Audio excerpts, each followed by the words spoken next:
অসমত আকৌ দেখা গ'ল সম্প্ৰীতিৰ এক অপূৰ্ব নিদৰ্শন।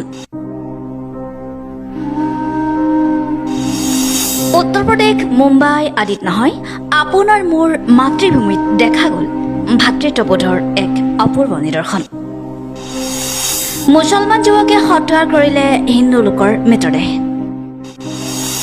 আত্মীয় স্বজন নথকাৰ বাবে আমচুৰ কৰ্মীয়ে সৎকাৰ কৰে হিন্দু লোকৰ মৃতদেহ। দৰঙৰ দলগাঁৱত দেখা যায় সম্প্ৰীতিৰ এক অপূৰ্ব নিদৰ্শন। হিন্দু লোকৰ মৃতদেহ সৎকাৰ কৰি নিদৰ্শন দাঙি ধৰিছে আমচুৱে। দলগাঁও আৰক্ষী থানাৰ অন্তৰ্গত ঢেকেৰী গাঁৱৰ শম্ভু দাস আজি কেইবাদিন ধৰি জ্বৰত আক্ৰান্ত হৈ মৃত্যুবৰণ কৰে।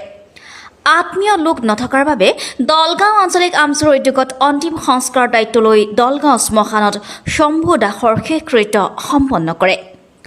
আমচুৰ কেন্দ্ৰীয় উপদেষ্টা আইনুদ্দিন আহমেদ, দৰং জিলা আমচুৰ সাধাৰণ সম্পাদক ছাকিব আহমেদ, দলগাঁও আঞ্চলিকৰ কৰ্মীসকল উপস্থিত থাকে।